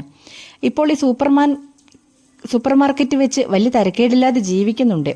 പക്ഷെ അതിലിപ്പോഴും ഒട്ടും ഹാപ്പിയല്ല. ആരെങ്കിലും ചോദിച്ചാൽ പറയാൻ പറ്റുന്നൊരു ജോലിയാണോ എന്നാണ് പറയുന്നത്. ശമ്പളം കുറവാണെങ്കിലും ഒരു കമ്പനിയിൽ പണിയെടുക്കുക എന്ന് പറയുന്നതാണത്രേ അന്തസ്. അതുകൊണ്ട് വീട് നടന്നു പോകുമോ എന്ന് ചോദിച്ചാൽ കുന്തം വിഴുങ്ങിയ പോലെ ഒരു നിൽപ്പാണ്. അവനെ കണ്ടുപിടിക്കുക ഇവനെ കണ്ടുപിടിക്കുക എന്ന് പറയാതെ നിന്നെ കൊണ്ട് കഴിയുന്നത്ര നന്നായി ചെയ്യ് എന്ന് മാറ്റി പറയാൻ ഇവരൊക്കെ എന്നാണ് പഠിക്കുന്നത്? ശ്യാം അല്പം വിഷമത്തോടെ പറഞ്ഞു. നീ അത് കാര്യമാക്കേണ്ട. അച്ഛൻ പണ്ടേ അങ്ങനെ തന്നെയല്ലേ. അത് വിട്ടേക്ക്. നമ്മൾ എന്താണെന്ന് നമുക്കറിയാലോ. രാഹുൽ ശ്യാമിൻ്റെ തോളിൽ കൈയിട്ടുകൊണ്ട് അവിടെ പ്ലേ ചെയ്ത പാട്ടിൻ്റെ വരികൾ ഓർത്തെടുത്ത് പാടാൻ ശ്രമിച്ചു. അധിക നേരം അവിടെ ഇരിക്കാൻ സമ്മതിക്കാതെ ചെറിയ മാമ ഓരോരുത്തരെയും പരിചയപ്പെടുത്താനായി രാഹുലിനെ വിളിച്ചു കൊണ്ടുപോയി. 100 പേർക്കടുത്താണ് ഗസ്റ്റ് ലിസ്റ്റ് ഉണ്ടായിരുന്നതെങ്കിലും അതിൽ കൂടുതൽ ആളുകൾ വന്നിരുന്നു. Hello, all eyes here. മൈക്കിലാരോ സംസാരിക്കുന്ന ശബ്ദം കേട്ട് എല്ലാവരും ഒരുപോലെ വേദിയിലേക്ക് നോക്കി. സ്വിമ്മിംഗ് പൂളിനടുത്തായി ഒരു സ്റ്റെപ്പ് ഉയർത്തിക്കെട്ടിയ ഫ്ലോറിൽ മൈക്ക് പിടിച്ച് കാവ്യ നിൽക്കുന്നു. ഇവളെപ്പോഴാണ് വന്നതെന്ന ആശ്ചര്യത്തിൽ രാഹുൽ സ്റ്റേജിനടുത്തേക്ക് നടന്നു. ഒരുപാട് പ്രായവ്യത്യാസമുണ്ടെങ്കിലും മേമ എനിക്കെന്നും എൻ്റെ ബെസ്റ്റ് ഫ്രണ്ടാണ്. അമ്മയോടും എൻ്റെ മറ്റു ഫ്രണ്ട്സിനോടും പറയാത്ത ഒരുപാട് കാര്യങ്ങൾ ഞാൻ മേമയോട് പറഞ്ഞിട്ടുണ്ട്. ഈ ലോകത്ത് എന്നെ ഒട്ടും ജഡ്ജ്മെൻ്റ് ഇല്ലാതെ കേൾക്കുന്ന ഒരാളാണ്. വലുതാകുമ്പോൾ മേമയെപ്പോലെ സൂപ്പർ ഇൻഡിപെൻഡൻ്റായി ജീവിച്ച് എന്തൊക്കെ വന്നാലും ധൈര്യത്തോടെ അതിനെ ഫേസ് ചെയ്യുന്ന ഒരാളാവണം എന്നൊക്കെയായിരുന്നു എൻ്റെയും ആഗ്രഹം. പക്ഷെ ഞാനിപ്പോഴും എൻ്റെ ചെറിയ സാധനം വരെ കാണാതെ പോയാൽ പാനിക്കാവുന്ന ആളാണ്. 25 വർഷം നീണ്ട വീട്ടിലേക്കും സ്കൂളിലേക്കുമുള്ള യാത്ര അവസാനിപ്പിക്കാൻ പോകുന്ന ഈ ഒരു ദിവസം ടീച്ചർക്ക് എന്താ പറയാനുള്ളതെന്ന് കേൾക്കണ്ടേ? നല്ലൊരു കയ്യടി കൊടുത്ത് നമുക്ക് മേമയെ വിളിച്ചാലോ? അവിടെ കൂടിയിരുന്ന എല്ലാവരും വലിയ കയ്യടിയോടെ അമ്മയെ സ്റ്റേജിലേക്ക് സ്വാഗതം ചെയ്തു. കഴിഞ്ഞ കുറേ വർഷങ്ങളിലെ തൻ്റെ ഔദ്യോഗിക ജീവിതത്തെയും വ്യക്തി ജീവിതത്തെയും കുറിച്ച് അമ്മ മനോഹരമായി സംസാരിച്ചു. തൻ്റെ ഭർത്താവിനെക്കുറിച്ചുള്ള സ്മരണകളിൽ അവരുടെ തൊണ്ടയിടറി. ചടങ്ങ് അവസാനിപ്പിച്ചപ്പോഴേക്കും സമയം ഒരുപാട് വൈകിയിരുന്നു. ഗസ്റ്റുകളെല്ലാം പോയി കഴിഞ്ഞപ്പോൾ അടുത്ത ചില ബന്ധുക്കളും സുഹൃത്തുക്കളും മാത്രമായി. അവർ ചുറ്റും കസേരയിട്ടിരുന്നു, വർത്തമാനങ്ങളിൽ മുഴുകി. നിങ്ങൾ എപ്പോഴാ വന്നത്? ഞാൻ കണ്ടതേയില്ലല്ലോ.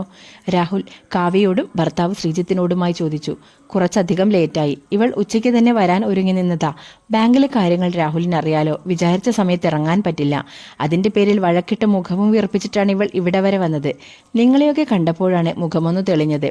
ശ്രീജിത്താണ് അതിന് മറുപടി പറഞ്ഞത്. ഹേയ്, അത് സാരമില്ല. നിങ്ങളിനി കുറച്ച് ദിവസം ഇവിടെ കാണില്ലേ? അയ്യോ, എനിക്കിന്ന് തന്നെ പോണം. ഇവൾ ഇവിടെ കാണും. നാളെ ഉത്സവം കൂടി കഴിഞ്ഞിട്ട് വന്നാൽ മതിയെന്ന് പറഞ്ഞിട്ടുണ്ട്. ഈ വഴക്കൊന്ന് തീർക്കണ്ടേ? രാഹുൽ, ഉത്സവം കഴിഞ്ഞല്ലേ പോകുന്നുള്ളൂ? ഒന്നും തീരുമാനിച്ചിട്ടില്ല.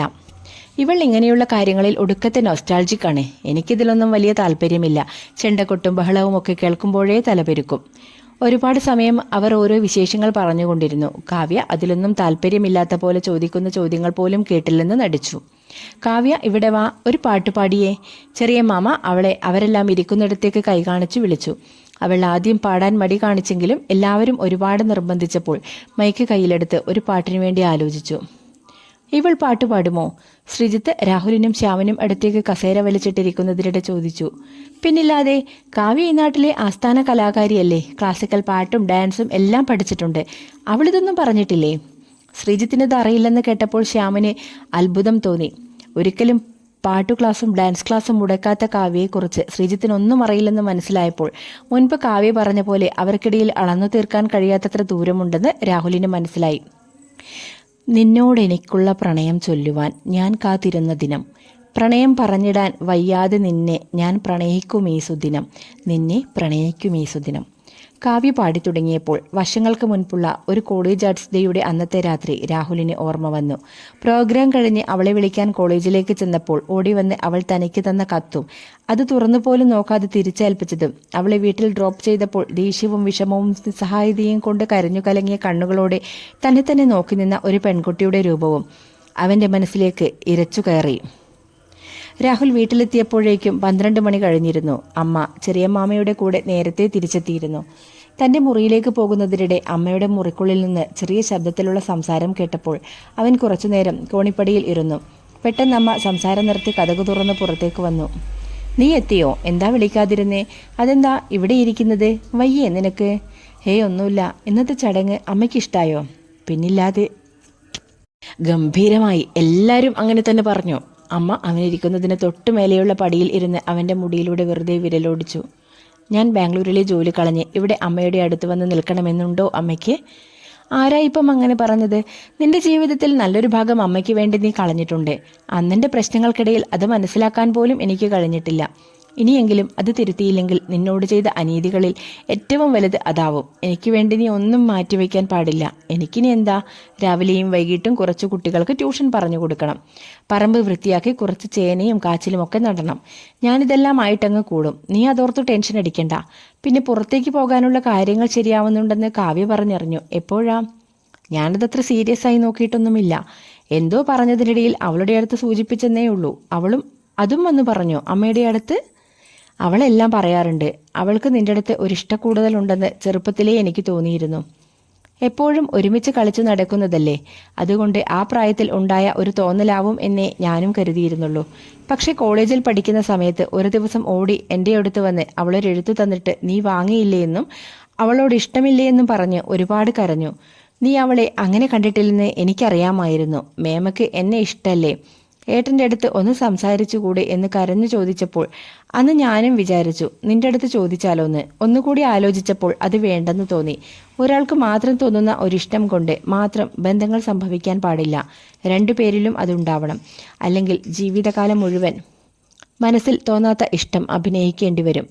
അമ്മ പതിയെ അവൻ്റെ തോളിൽ തട്ടി. എനിക്കവളോട് ഒരിക്കലും അങ്ങനെയൊരു ഇഷ്ടം ഉണ്ടായിട്ടില്ല. പക്ഷെ എല്ലാവരുടെയും ഒപ്പം അവൾക്ക് ഇഷ്ടമില്ലാത്ത ഒരു കല്യാണത്തിലേക്ക് തള്ളിവിടേണ്ടായിരുന്നു. എന്നിപ്പോൾ തോന്നുന്നു. അറിഞ്ഞുകൊണ്ട് ഒരു പ്രതീക്ഷയും നൽകി അവളെ സങ്കടപ്പെടുത്താതിരിക്കാൻ ഞാൻ നോക്കിയിട്ടുണ്ട്. പക്ഷെ അവളുടെ ഉള്ളു മനസ്സിലാക്കാതെ നല്ലതിനെന്ന് കരുതി നമ്മൾ ചെയ്തതൊക്കെ അവൾക്ക് കൂടുതൽ വേദനയെ നൽകിയിട്ടുള്ളൂ. അവന്റെ ശബ്ദത്തിൽ കുറ്റബോധം നിഴലിച്ചു. ജനലഴിയിലൂടെ കോണിപ്പടിയിലേക്ക് കയറി വന്ന നിലാവിൽ അവൻ അമ്മയുടെ മടിയിലേക്ക് തലവെച്ചു കിടന്നു. ആ വീട്ടിൽ അന്ന് ആദ്യമായി അവർ ഒരു ലോകം പങ്കിട്ടെന്ന് അവന് തോന്നി. Next part. രാവിലെ മനസമാധാനമായി കുറച്ചുനേരം ഉറങ്ങാൻ കൂടി വേണ്ടിയാണിടോ ലീവ് എടുത്ത് നാട്ടിൽ വരുന്നത്. അവിടെയും സമാധാനം തരത്തില്ലേ?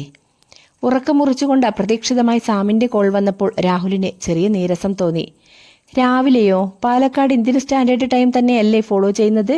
അങ്ങനെയാണെങ്കിൽ സമയം 12 കഴിഞ്ഞു. ഇന്നലെ ഫംഗ്ഷൻ കഴിഞ്ഞു കിടക്കാൻ വൈകി. നീ ഇന്ന് ഓഫീസിൽ പോയില്ലേ? ആ പോയി. ശരൺ നിന്നെ വിളിച്ചായിരുന്നോ? ഇല്ല. എന്തേ? അവനവിടെ ഇല്ലേ? അപ്പോൾ നിന്നോട് പറഞ്ഞില്ലേ? പേരൻസിന്റെ അടുത്ത് പോകേണ്ട എന്തോ അത്യാവശ്യമുണ്ടെന്ന് പറഞ്ഞ് ഇന്നലെ പുലർച്ചയ്ക്ക് ഫ്ലൈറ്റ് ബുക്ക് ചെയ്ത് പോയതാ. അവിടെ എത്തിയിട്ട് വിളിക്കാമെന്ന് പറഞ്ഞിട്ട് ഒരു അഡ്രസ്സും ഇല്ല. അവനെങ്ങനെ അപ്ഡേറ്റ് ചെയ്യാതിരിക്കില്ലല്ലോ? ഞാൻ കരുതി നിന്നോട് വല്ലതും പറഞ്ഞു കാണുമെന്ന്. ഒരുപാട് മാസം കഴിഞ്ഞല്ലേ പോയത്. അവിടെ എത്തി തിരക്കായി കാണും. ഇന്നും വിളിച്ചില്ലെങ്കിൽ നമുക്ക് അതിഥിയോട് തിരക്കാം. അവളോട് പറയാതിരിക്കില്ലല്ലോ. രാഹുൽ പുതപ്പ് മാറ്റി എണീറ്റു. എന്നാ ശരിയാളിയ, എനിക്ക് ഓഫീസിൽ കയറാൻ സമയമായി. ദേ അഖിൽ നിന്നോട് വരുമ്പോൾ ചക്കയപ്പം കൊണ്ടുവരാൻ പറയുന്നു. സാം അത്രയും പറഞ്ഞ് പെട്ടെന്ന് ഫോൺ വെച്ചു. രാഹുൽ നെറ്റ് ഓൺ ചെയ്തപ്പോൾ ആദ്യം കണ്ടത് ഇൻസ്റ്റയിൽ ശരൺ ഇന്നലെ വൈകിട്ട് അയച്ച വോയിസ് മെസ്സേജാണ്. എടാ, അച്ഛൻ വിളിച്ച് പെട്ടെന്ന് വരാൻ പറഞ്ഞു. ഞാൻ ഫ്ലൈറ്റ് ഇറങ്ങി ഫ്ലാറ്റിലേക്ക് പോയിക്കൊണ്ടിരിക്കുകയാണ്. ഞാൻ കഴിഞ്ഞ ദിവസം അവളെ പ്രപ്പോസ് ചെയ്തു. പക്ഷെ ഇപ്പോൾ എന്തോ ഒരു കുറ്റബോധം. അത്ര സിമ്പിളായി അത് ചെയ്യാൻ പാടില്ലായിരുന്നു എന്ന ഒരു തോന്നൽ. അവൾക്ക് ഒരുപാട് സ്പെഷ്യലായി ഫീൽ ചെയ്യുന്ന പോലെ അത് ചെയ്യണമായിരുന്നു. ഞാൻ വന്നിട്ട് നമുക്കതൊന്ന് പ്ലാൻ ചെയ്യണം. പിന്നെ എനിക്ക് നിങ്ങളോടും അവളോടും കുറച്ച് കാര്യങ്ങൾ പറയാനുണ്ട്. ഇവിടുത്തെ കാര്യങ്ങൾ എന്താണെന്ന് നോക്കിയിട്ട് വേഗം വന്നേക്കാം. ബൈ.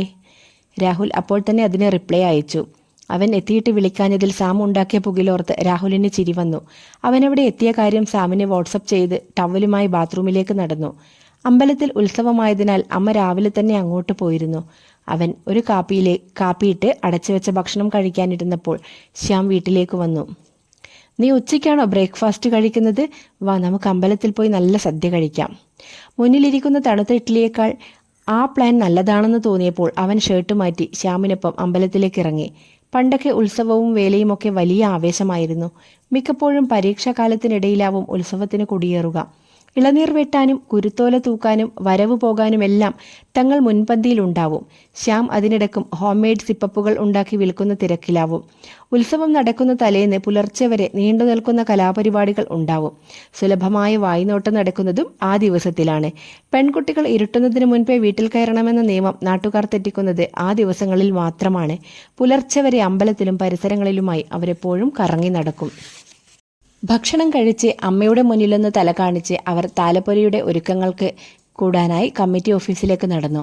ശ്യാം അവിടെ ഓടി നടന്ന് ഓരോ കാര്യങ്ങൾ ചെയ്തുകൊണ്ടിരുന്നെങ്കിലും രാഹുലിന് അതിലൊന്നും വലിയ താല്പര്യം തോന്നിയില്ല. അവൻ ഓഫീസിന് പിറകിലായി വലിച്ചുകെട്ടിയ പന്തലിൽ വരവിനുള്ള ആളുകൾ മുഖത്തു ചായം അണിയുന്നത് നോക്കി ഒരുപാട് നേരം അവിടെ വെറുതെ നിന്നു. നിനക്ക് ആ കുട്ടിയെ ഓർമ്മയുണ്ടോ? രാത്രി ചുറ്റുമതിലിൽ കയറിയിരുന്ന് ഉത്സവം കണ്ടുകൊണ്ടിരുന്ന രാഹുലിനെ കാണാനായി ശ്യാം ഒരു വശത്തേക്ക് കൈചൂണ്ടി. 2-4 വയസ്സ് പ്രായം തോന്നിക്കുന്ന കുട്ടികളിൽ ഒന്നിനെ ഒക്കത്തും രണ്ടാമത്തേതിനെ കയ്യിൽ മുറുക്കെ പിടിച്ചും ഉത്സവം കണ്ടുകൊണ്ടിരിക്കുന്ന പെൺകുട്ടിയെ രാഹുൽ ശ്രദ്ധിച്ചു. എനിക്ക് മനസ്സിലായില്ല. ശ്രുതി? നിന്റെ ശ്രുതിയോ? രാഹുൽ വിശ്വാസം വരാതെ അവളെ ഒന്നുകൂടി നോക്കി. ഒന്ന് പതുക്കെ പറയടോ. നീ എനിക്ക് തല്ല് വാങ്ങിച്ച് തരുമോ? എൻ്റെ ശ്രുതിയൊക്കെ പണ്ട്. ഇപ്പോൾ കണ്ടില്ലേ, 2 കുട്ടികളായി. പണ്ട് ഞാൻ ഉത്സവത്തിന് വന്നത് അവളെ കാണാൻ വേണ്ടി മാത്രമായിരുന്നു. ഒളിച്ചും പാത്തുമൊക്കെ എത്ര സംസാരിച്ചിട്ടുണ്ട്. ആ, നിനക്കറിയാലോ. അവൾ കല്യാണം കഴിഞ്ഞ ശേഷം പിന്നെ ഒരിക്കലും നിന്നോട് സംസാരിച്ചിട്ടില്ലേ? ആദ്യത്തെ പ്രസവത്തിന് കൂട്ടിക്കൊണ്ടുവന്ന സമയത്ത് ഒരിക്കൽ നിറവയറുമായി സ്റ്റാൻഡിൽ ഓട്ടോയ്ക്ക് കാത്തു നിൽക്കുന്നത് കണ്ടു. ഞാൻ കടയിലിരിക്കുമായിരുന്നു. ജംഗ്ഷനിൽ തലേന്ന് എന്തോ അടി നടന്നതുകൊണ്ട് ഓട്ടോക്കാരെല്ലാം സമരത്തിലായിരുന്നു. ഒരുപാട് നേരം അവിടെ കാത്തു നിൽക്കുന്നത് കണ്ടപ്പോൾ അവളത് അറിഞ്ഞില്ലെന്ന് തോന്നി. അടുത്തേക്ക് പോകണമെന്നുണ്ടായിരുന്നു. പക്ഷെ ഒരു പേടി.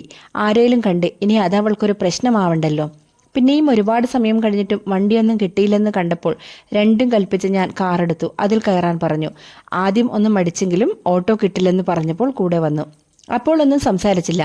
പക്ഷെ അന്ന് രാത്രി ഒരു നീണ്ട മെസ്സേജ് അയച്ചു. അന്ന് ഇറങ്ങി വരാൻ പറഞ്ഞപ്പോൾ വരാതിരുന്നത് ഇഷ്ടക്കുറവ് കൊണ്ടായിരുന്നില്ല. അച്ഛനും അമ്മയും എന്തെങ്കിലും ചെയ്തു കളഞ്ഞാലോ എന്ന പേടി കൊണ്ടായിരുന്നു എന്നൊക്കെ. ഞാൻ സാരല്ല എന്ന് പറഞ്ഞു വിട്ടു. ഒരിക്കലും തിരുത്തി എഴുതാൻ കഴിയാത്ത ഒരു ചാപ്റ്ററിനെ കുറിച്ച് വെറുതെ പറഞ്ഞിട്ട് എന്തിനാ? പരസ്പരം സ്നേഹമുണ്ടായതുകൊണ്ട് മാത്രം ഒരുമിച്ച് ജീവിക്കാൻ കഴിയണമെന്നില്ല. അതിന് എന്തു വന്നാലും ഒരുമിച്ച് നേരിടാനുള്ള ധൈര്യം കൂടി വേണം. ശ്യാം ഒരു നെടുവീർപ്പോടെ അവളെ നോക്കിക്കൊണ്ട് പറഞ്ഞു. അവളെയും പറഞ്ഞിട്ട് കാര്യമില്ലല്ലോ. അന്ന് അവളുടെ അച്ഛൻ ഉണ്ടാക്കിയ പുകിൽ നമ്മൾ കണ്ടതല്ലേ? രാഹുൽ അവനെ ആശ്വസിപ്പിക്കാൻ ശ്രമിച്ചു. എന്നിട്ടിപ്പോ എന്തായി? കല്യാണം കഴിഞ്ഞ് 2 മാസം കഴിഞ്ഞപ്പോൾ അയാൾ അറ്റാക്ക് വന്ന് മരിച്ചു. അമ്മയുടെയും അനിയത്തിയുടെയും ഉത്തരവാദിത്തം തലയിൽ വരുമെന്നായപ്പോൾ അവളുടെ ഭർത്താവ് ആ വീട് മാത്രം ബാക്കി നിർത്തി സ്വത്ത് മുഴുവൻ വാങ്ങിച്ചെടുത്തു. ഒടുക്കം അതെല്ലാം അറിയാത്ത പല ബിസിനസ്സും ചെയ്ത് നശിപ്പിച്ചു.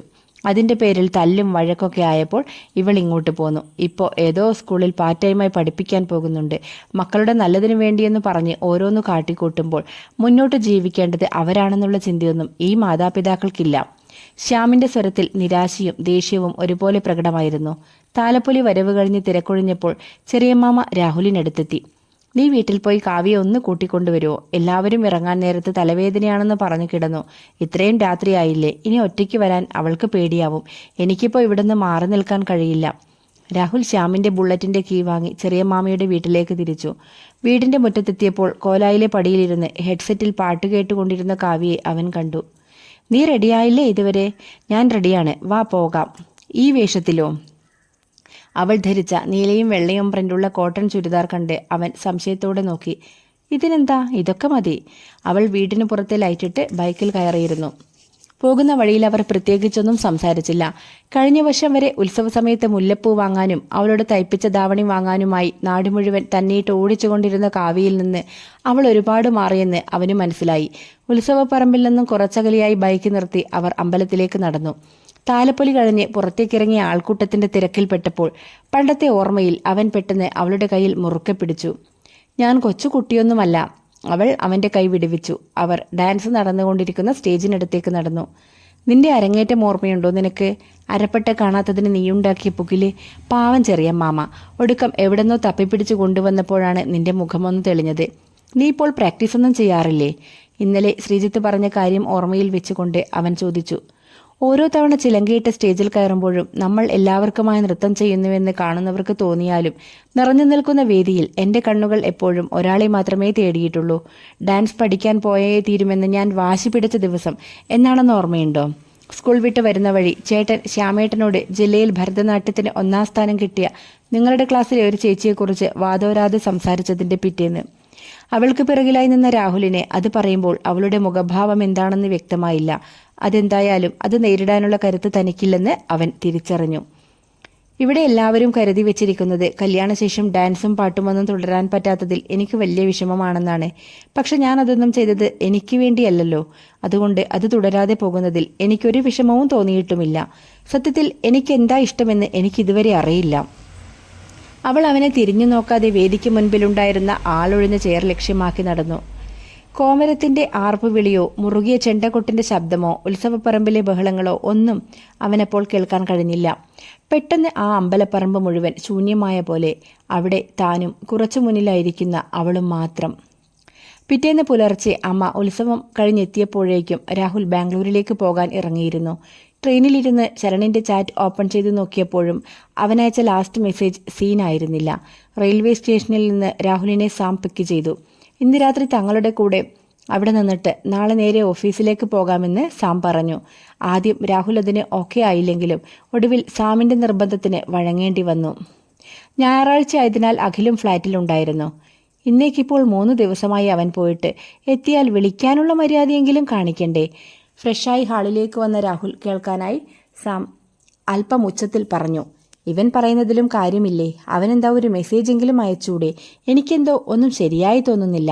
അതുമാത്രവുമല്ല, അവൻ്റെ ചേട്ടൻ്റെ നമ്പറിലേക്ക് ട്രൈ ചെയ്തിട്ടും ഒരു റെസ്പോൺസും ഇല്ല. അഖിലും സാമിനെ പിന്താങ്ങി. അവർ പറയുന്നതിലും കാര്യമുണ്ടെന്ന് രാഹുലിന് തോന്നി. എന്തെങ്കിലും പറ്റിക്കാണുമോ എന്ന ഭയമാണ് ആദ്യം മനസ്സിൽ വന്നത്. നമുക്ക് അതിഥിയെ ഒന്ന് വിളിച്ചു ചോദിക്കാം. അവളെ ടെൻഷനാക്കാതെ കാര്യം ചോദിച്ചാൽ മതി. അവളുടെ നമ്പർ ഉണ്ടോ നിന്റെ കയ്യിൽ? സാം കുറച്ചുനേരം ആലോചിച്ച ശേഷം ഫോൺ എടുത്തു. എൻ്റെ കയ്യിലില്ല, പക്ഷെ ഞാൻ ശക്തിയെ വിളിച്ച് ചോദിക്കാം. സാം അപ്പോൾ തന്നെ ശക്തിയെ വിളിച്ച് അതിഥിയുടെ നമ്പർ വാങ്ങി ട്രൈ ചെയ്തെങ്കിലും അതും സ്വിച്ച് ഓഫ് ആയിരുന്നു. ഇവർ രണ്ടുപേരും കൂടെ ഇനി ഒളിച്ചോടിപ്പോയതാണോ? അഖിൽ രണ്ടുപേരെയും മാറി മാറി നോക്കി. അങ്ങനെയാണേൽ ഒരുമിച്ച് പോകില്ലേ? അതിഥി നാട്ടിൽ പോയി 2 ദിവസം കഴിഞ്ഞല്ലേ അവൻ ഇവിടുന്ന് പോയത്? അല്ലെങ്കിലും അവനെന്തിനാ ഇപ്പോൾ ഒളിച്ചോടുന്നേ? അതൊന്നുമല്ല, ഇത് വേറെ എന്തോ കാര്യമാണ്. ഫ്ളാറ്റിൽ നിന്ന് മാറിയ ശേഷം ശരണുമായി അധികം സംസാരിക്കാതിരുന്നതിൻ്റെ കുറ്റബോധം രാഹുലിൻ്റെ മനസ്സിൽ നിറഞ്ഞു. അവനെന്തേലും പ്രശ്നമുള്ളതായി പറഞ്ഞിരുന്നോ നിന്നോട്? രാഹുൽ സാമിനോടായി ചോദിച്ചു. അന്ന് അതിഥിയുടെ ഒരു കസിൻ വന്നില്ലേ, അവന് വീട്ടിൽ എന്തൊക്കെയോ പ്രശ്നങ്ങളായി, അതുകൊണ്ട് അതിഥിക്ക് വീട്ടിൽ പോകേണ്ടി വന്നുവെന്ന് ഒരിക്കൽ പറഞ്ഞിരുന്നു. പിന്നെ പോകുന്നതിൻ്റെ തലേന്ന് ചേട്ടനുമായി ഒരുപാട് നേരം സംസാരിക്കുന്നത് കണ്ട് എന്താ പ്രശ്നമെന്ന് ഞാൻ ചോദിച്ചപ്പോൾ അച്ഛൻ വീട്ടിലേക്ക് വരാൻ നിർബന്ധിക്കുന്നു എന്നാ പറഞ്ഞത്. എന്തേലും ബിസിനസ് കാര്യമാവുമെന്നാണ് അവനും എനിക്കും തോന്നിയത്. പക്ഷേ അതൊക്കെ എന്തായാലും ഇവർ രണ്ടുപേരും എന്തിനാ ഫോൺ ഓഫാക്കി വെച്ചിരിക്കുന്നത്? സാം കഴിഞ്ഞ 2 ദിവസത്തെ കാര്യങ്ങൾ ഒന്നുകൂടി ഓർത്തെടുത്തു. നമുക്ക് 2 ദിവസം കൂടെ വെയിറ്റ് ചെയ്യാം. എന്നിട്ടും വിവരം ഒന്നുമില്ലെങ്കിൽ എങ്ങനെയും അഡ്രസ് തപ്പിയെടുത്ത് വീട്ടിലേക്കെങ്കിലും പോയി നോക്കാം. അല്ലാതെ നമ്മൾ ഇവിടെ ഇരുന്ന് ടെൻഷൻ അടിച്ചത് കൊണ്ട് എന്ത് പ്രയോജനം? അഖിൽ രണ്ടുപേരെയും സമാധാനപ്പെടുത്താനായി പറഞ്ഞു. ആരും അത്ര നല്ല മൂഡിലല്ലാത്തത് കൊണ്ട് തന്നെ ഒരുപാട് സംസാരങ്ങൾക്ക് നിൽക്കാതെ അവർ നേരത്തെ ഉറങ്ങാൻ കിടന്നു. 2 ദിവസം ഇവിടുത്തെ ഓഫീസിൽ പോകാമെന്ന് രണ്ടുപേരും രാഹുലിനെ ഒരുപാട് നിർബന്ധിച്ചെങ്കിലും കഴിഞ്ഞ കുറച്ചു ദിവസം ലീവായിരുന്നതിനാൽ മാറി നിൽക്കുന്നത് പ്രാക്ടിക്കൽ അല്ലായിരുന്നു. അതിഥിയുടെ കാര്യം ആദിയോട് തിരക്കാൻ സാമിനെ പറഞ്ഞേൽപ്പിച്ച ശേഷമാണ് രാഹുൽ രാവിലെ ഓഫീസിലേക്ക് തിരിച്ചത്. ലാപ്ടോപ്പ് തുറന്നു വെച്ച് മിഴിച്ചിരിക്കുകയല്ലാതെ ശരണിൻ്റെ കാര്യങ്ങൾ അറിയാത്തതിനാൽ അവന് ഒന്നിലും കാര്യമായി ശ്രദ്ധിക്കാൻ കഴിഞ്ഞില്ല. കാട് കയറി ഓരോന്നാലോചിച്ചിരുന്നപ്പോഴാണ് പെട്ടെന്ന് ഫോണിൽ സാമിൻ്റെ വിളിയെത്തിയത്. ഒറ്റ റിങ്ങിൽ തന്നെ അവൻ ഫോൺ എടുത്തു. അളിയ, ഞാനിന്ന് ആദിയെ കണ്ട് സംസാരിച്ചു. അതിഥിയുടെ വീട്ടിൽ ആകെ പ്രശ്നങ്ങളാണ്. അവളെ വീട്ടിൽ പൂട്ടിയിട്ടിരിക്കുകയാണെന്നാണ് അവൻ പറഞ്ഞത്. പൂട്ടിയിടാനോ? നീ എന്തൊക്കെയാ പറയുന്നേ? ഒന്ന് തെളിച്ചു പറ. രാഹുൽ കാര്യം മനസ്സിലാവാതെ ശബ്ദം അല്പം ഉയർത്തി ചോദിച്ചു. സാം കണ്ണൻ്റെയും നിഹാലിൻ്റെയും കാര്യങ്ങളും അതിനെ തുടർന്ന് അവളുടെ വീട്ടിലുണ്ടായ വഴക്കുകളുമെല്ലാം ആദി പറഞ്ഞതുപോലെ അവൻ രാഹുലിനോട് പറഞ്ഞു. അപ്പോൾ അവരിനി ഒരിക്കലും അവളെ തിരിച്ചുവിടില്ലേ? അങ്ങനെയൊരു മണ്ടത്തരം അവർ ചെയ്യാനുള്ള സാധ്യത കുറവാണ്. കണ്ണൻ തിരിച്ചു വരാമെന്ന് പറഞ്ഞാൽ അവർ അവളെ വിട്ടോളും. അവൻ അവിടുന്ന് രക്ഷപ്പെട്ട് സമാധാനമായി ജീവിക്കാൻ വേണ്ടിയാണ് അവൾ ഇത്രയും റിസ്ക് എടുത്തത്. പക്ഷേ അവളെ ഇങ്ങനെ വേദനിപ്പിച്ചുകൊണ്ടത് വേണ്ടെന്നാ കണ്ണൻ പറയുന്നത്. അവൻ വീട്ടിലേക്ക് തിരിച്ചു പോകാനുള്ള സാധ്യതയുണ്ട്. ഏത് നൂറ്റാണ്ടിലാടാ നമ്മൾ ജീവിക്കുന്നേ? എനിക്കിതൊന്നും ഉൾക്കൊള്ളാൻ പോലും കഴിയുന്നില്ല. അതിഥിയുടെ കാരണം ഇതാണെന്ന് ഓർത്തെങ്കിലും സമാധാനിക്കാം. പക്ഷെ ശരണിൻ്റെയോ? അവനെ നമ്മളിനി എവിടെ പോയി തേടേണ്ടത്? രാഹുലിൻ്റെ ആ ചോദ്യത്തിന് സാമിൻ്റെ കയ്യിൽ മറുപടി ഉണ്ടായിരുന്നില്ല. നമ്മളിനി ഓരോന്ന് ആലോചിച്ചിരുന്നിട്ട് കാര്യമില്ല. എന്തെങ്കിലും ചെയ്തേ തീരൂ. ഞാൻ വൈകിട്ട് ഫ്ലാറ്റിലേക്ക് വരാം. രാഹുൽ കോൾ കട്ട് ചെയ്യുന്നതിന് മുൻപായി പറഞ്ഞു. ഫ്ലാറ്റിലേക്ക് തിരിച്ചു പോകുന്ന വഴി അതിഥി ഇപ്പോൾ കടന്നു പോകുന്ന അവസ്ഥ എന്താവുമെന്നാലോചിച്ച് അവൻ്റെ കണ്ണു നിറഞ്ഞു. ശരൺ ഇവിടെ ഉണ്ടായിരുന്നെങ്കിൽ അവനെയും കൂട്ടിപ്പോയി അവളെ അവിടെ നിന്ന് ഇറക്കിക്കൊണ്ടുവരാമായിരുന്നു. ഒരുപാട് തവണ കോളിംഗ് ബെൽ അടിച്ച ശേഷമാണ് സാം വാതിൽ തുറന്നത്. അവനോടൊന്നും സംസാരിക്കാതെ സാം മുഖത്ത് കൈയൂന്നി സോഫയിൽ വന്നിരുന്നു. ഫോണിൽ ആരോട് ദേഷ്യപ്പെട്ട് സംസാരിച്ചു കൊണ്ടിരുന്ന അഖിൽ രാഹുലിനെ കണ്ടതും പകച്ചുപോയ പോലെ ഫോൺ കട്ട് ചെയ്ത് സാമിനെ നോക്കി. എന്തുപറ്റി? നിങ്ങളെന്താ വല്ലാതിരിക്കുന്നത്? രണ്ടുപേരുടെയും മുഖത്തുണ്ടായ വിഷമവും നിസ്സഹായതയും എല്ലാം അവൻ പെട്ടെന്ന് വായിച്ചെടുത്തു. ഇവനോടിപ്പോൾ പറയാതിരുന്നിട്ട് എന്തിനാ? നീ അത് കാണിച്ചു കൊടുക്ക്, അഖിൽ സാമിനെ നോക്കി പറഞ്ഞു. സാം ഒന്ന് നെടുവീർപ്പിട്ട് അല്പം ഭയത്തോടെ അവൻ്റെ ഫോണിൽ ഉണ്ടായിരുന്ന ശരണിൻ്റെ എൻഗേജ്മെൻറ്റ് ഫോട്ടോ രാഹുലിന് നേരെ നീട്ടി. അവൻ ഫോൺ വാങ്ങി ഒന്നുകൂടി സൂക്ഷിച്ചു നോക്കി. പെട്ടെന്നുണ്ടായ ഞെട്ടലിൽ കുറച്ചുനേരം അവനൊന്നും പറയാൻ കഴിഞ്ഞില്ല. ഒരിക്കലുമില്ല, ഇത് സത്യമാവാൻ ഒരു വഴിയുമില്ല. രാഹുൽ ഫോൺ സാമിൻ്റെ കയ്യിൽ വെച്ചുകൊണ്ട് തിരിഞ്ഞു നടന്നു. ചേട്ടൻ ഈ ഫോട്ടോ അയച്ചു തന്നപ്പോൾ സത്യമാവരുത് എന്ന് തന്നെയായിരുന്നു ഞാനും കർത്താവിനോട് പ്രാർത്ഥിച്ചത്. ശരണിൻ്റെ ചേട്ടൻ്റെ കൂടെ അവരുടെ ബാച്ചിൽ ഒരുമിച്ചുണ്ടായിരുന്ന ഒരു ഫ്രണ്ടിൻ്റെ സ്റ്റാറ്റസിൽ നിന്നും കിട്ടിയതാ ഈ ഫോട്ടോ.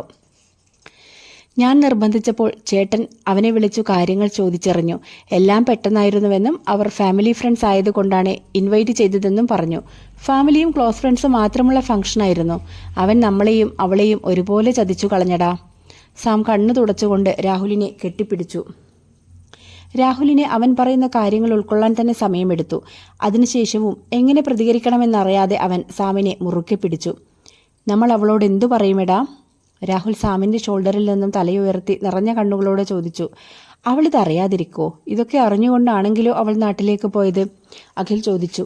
ഇല്ല, അങ്ങനെ വരാൻ ഒരു വഴിയുമില്ല. അവൾ പോകുന്നതിന് മുൻപേ അവൻ അവളെ പ്രപ്പോസ് ചെയ്തിട്ടുണ്ട്. മാത്രവുമല്ല, അവൾ തിരിച്ചു വരുമ്പോൾ ഒന്നുകൂടി അവൾക്കെന്നും ഓർത്തിരിക്കാൻ പാകത്തിൽ അവളോട് ഇഷ്ടം പറയണമെന്നാണ് അവൻ എനിക്ക് അവസാനമായി അയച്ച മെസ്സേജ്. ഒരുമിച്ചൊരു ജീവിതം തുടങ്ങാൻ അത്ര ഉറപ്പോടെ തയ്യാറെടുത്ത അവൻ മറ്റൊരു പെൺകുട്ടിയുമായി എൻഗേജ്മെന്റ് കഴിഞ്ഞു എന്ന് പറയുന്നത് വിശ്വസിക്കാൻ പ്രയാസമുണ്ട്. എന്തോ എവിടെയോ ചില പ്രശ്നങ്ങളുണ്ട്. അവനൊരിക്കലും അവളോടിത് ചെയ്യില്ല. അവളെ അത്രയ്ക്കിഷ്ടാണ്. രാഹുൽ ശരണിൻ്റെ ഭാഗത്തു നിന്ന് ചിന്തിക്കാൻ ശ്രമിച്ചു. നീ എത്ര ന്യായീകരണങ്ങൾ നിരത്തിയാലും സത്യം അതല്ലാതെ ആവുന്നില്ല. പറയാൻ എത്ര വലിയ കാരണങ്ങൾ ഉണ്ടായാലും സ്നേഹിച്ച് വിശ്വസിച്ച് കൂടെ നിന്ന ഒരാളിൽ നിന്ന് ഒരു വാക്കുപോലും പറയാതെ ഇറങ്ങിപ്പോകുന്നതിന് ചതി, വഞ്ചന എന്ന് തന്നെയേ പറയാൻ കഴിയുള്ളൂ. പ്രണയത്തിലാണെങ്കിലും സൗഹൃദത്തിലാണെങ്കിലും അതൊരുപോലെ തന്നെ. സാമത് പറഞ്ഞത് ദേഷ്യത്തിലാണെങ്കിലും അറിയാതെ അവന്റെ കണ്ണ് നിറയുന്നുണ്ടായിരുന്നു. നമ്മളോട് എന്തിനാ എല്ലാം മറച്ചു വയ്ക്കുന്നത്? അതിനു മാത്രം എന്ത് തെറ്റാണ് നമ്മൾ അവനോട് ചെയ്തത്? രാഹുൽ സോഫയിലേക്കിരുന്നു. അവൻ ചെയ്ത ചെറ്റത്തരത്തിന് നമ്മൾ വെറുതെ സ്വയം പഴിചാരേണ്ട ആവശ്യമില്ല. സ്വന്തം കൂടപ്പിറപ്പിനെ പോലെയാണ് നമ്മൾ അവനെ കണ്ടിട്ടുള്ളത്. അത് മനസ്സിലാക്കാൻ കഴിയാതെ പോയത് അവന്റെ നഷ്ടം. ചില മനുഷ്യർ അങ്ങനെയാണ്. അവരെ നമുക്കൊരുപാട് അറിയാം എന്നുള്ള തോന്നൽ നമുക്കുള്ളിൽ ഉണ്ടാക്കും.